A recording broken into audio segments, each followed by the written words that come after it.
Hey everyone, I'm MegaGWolf and welcome back to the Sonic Hack Showcase. Today we're going to be looking at the winning hack of the 2017 Sonic Hacking Contest, Metal Sonic Rebooted. Now I've played some of Lone Devil's stuff before, he's a big fan of Metal Sonic, and with that I can completely agree, cause same. As soon as you open this hack, you get just bombarded with new stuff. Now, I don't quite recall if this is custom stuff or pulled from other games, but either way, it's presented really nicely here. There's clearly a dark metallic theme going on, but it doesn't clash in any way that makes the level hard to understand. At least for me, you guys would have to tell me otherwise. Of course, this being about Metal Sonic, it does open quite a few different techniques that have been added. Of course, you have the spin dash like you'd expect by this point. You also have something called the overdrive attack, which is a sort of super peel out attack, but it activates a lot quicker than the peel out and goes very fast. You have the aerial dash, which blasts you left or right depending on where you want to go, and you have a vertical version. Now, the interesting thing about these moves is they actually cost rings to use. The overdrive attack uses 15 rings, the horizontal dash uses 20, and the vertical dash uses 10. Thankfully, there are rings everywhere, and it is really fun to be able to dash around the level and skip areas you're having trouble with, or just try your luck and see where it takes you. Most of these moves can also be used as attacks as well.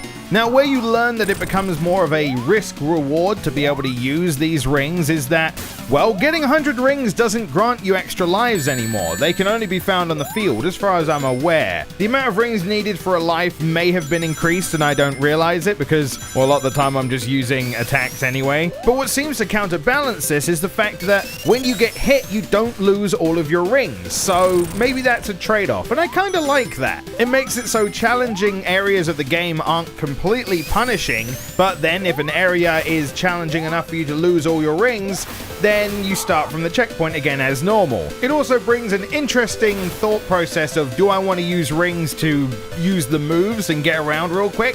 Or do I want to try and keep some rings to be able to get hit more? But this thought process will also change again with the added hard mode. In hard mode, you get no continues. In normal mode, you start with 3, which, you know, is basically like having a bunch of lives to begin with anyway.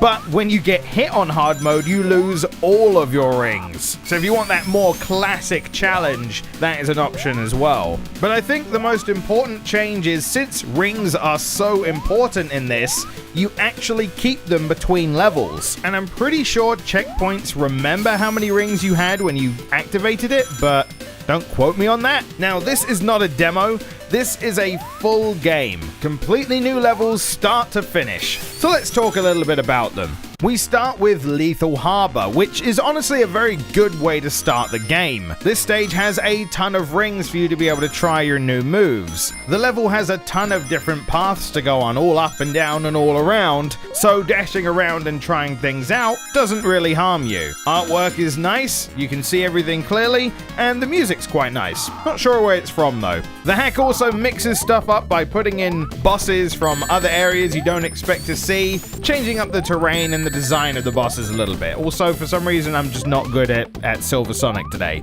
Next up is Magma Factory. Yes, grind that sound chip into dust. I don't know what it is with Sonic games, lava levels, and this just really awesome Sega sounding music, but just give me more. I just want it in my body. This one's pretty much the chemical plant equivalent, except there's lava, conveyor belts, and a punishing bottom path, so try to stay on the top this time. The boss this time is actually Oil Ocean's boss, with a handy little bar in the middle so you can catch yourself and jump out before falling into the lava. One thing you might note by now is these bosses are actually a lot faster than normal, which can be a problem later. Next up is the Forbidden Ruins, and quite a big atmosphere change as well. I do enjoy the lighter colors and the more pastel look of the area, but it certainly is different to go from 2 very metallic-based stages to some nice ruin-filled mountains and greenery, especially with the music being so rapid and hyperactive, and I have yet to recognize any of the music used. This goes for an aquatic ruin style, which makes sense with the actual title as well as the traps used, which means obviously you're you're going to want to stay around the top to try and avoid the water area.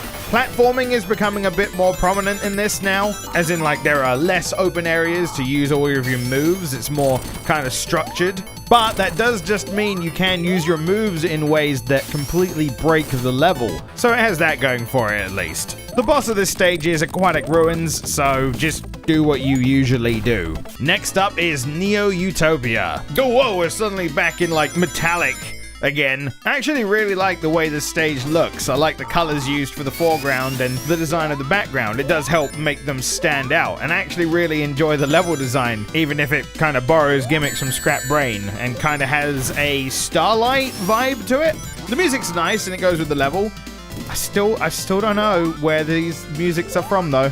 It also has some Spring Yard Zone vibes to it as well sometimes. But this is where the game starts to get a bit more punishing with its level design. The boss of this stage is actually Emerald Hill's boss, which randomly changes speed, which throws you off more than you think. So well done making what is one of the easiest bosses just a little bit trickier.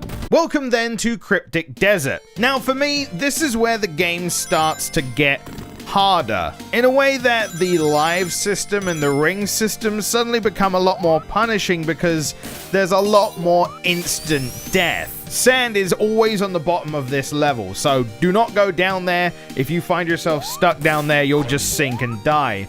But there's a lot of things that can crush you in this level.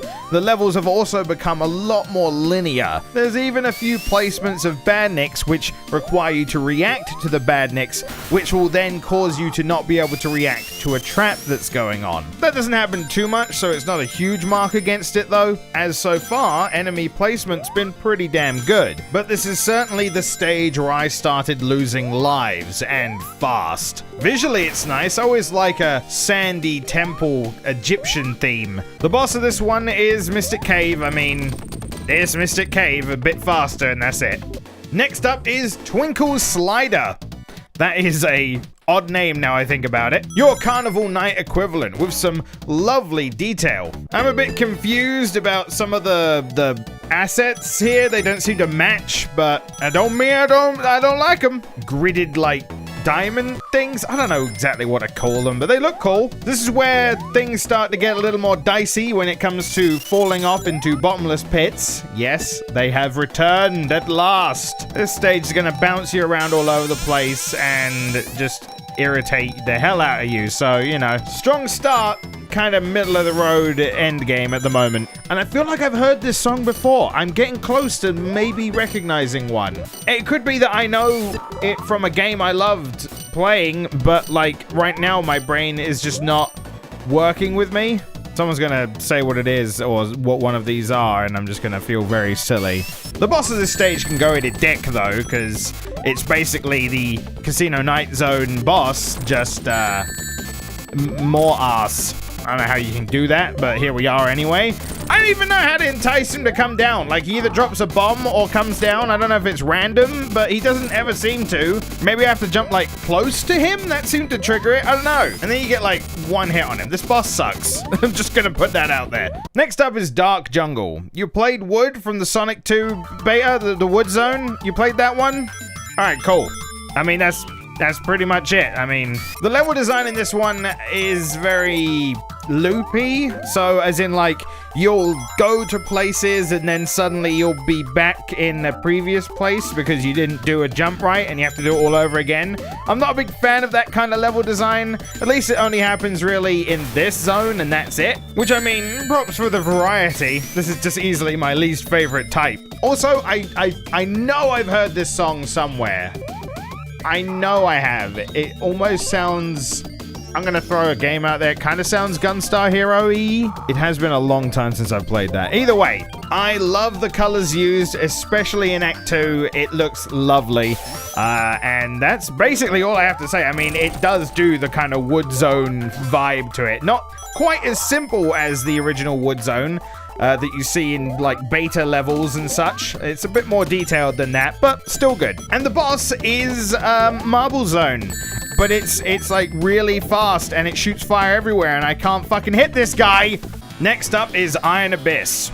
It's Metropolis Zone. It sucks like Metropolis Zone. It practically shouldn't be in this game. I wanna die. I'm moving on. I didn't even fight the boss of this one. I just used level select and moved on.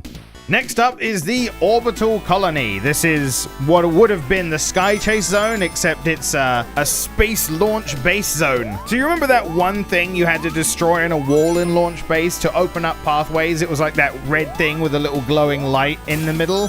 This level actually uses that gimmick a lot, except with badniks. So you destroy badniks within an area and the door opens up. Pretty nice. It only stays for this one level, and it's a nice gimmick for it. And the boss is Silver Sonic again, but a lot faster now. And now, the final act, which is 2 boss fights similar to how Sonic 2 ends. But this time it is Wing Fortress's final boss, with nothing changed, so it's exactly the same, that leads into the best reskin of the final boss of Sonic 2 I've ever seen. It's time to fight a goddamn Gundam! Ah, this is amazing, but also incredibly easy. Although the boss fight is slightly sped up and the arena that you fight him in is just a little bit shorter, the fact that Metal has enhanced jump height means a lot of the problems I used to have with the original just aren't there anymore, because you can jump over the spiked hand hitboxes very easily. That being said, it is still cool, so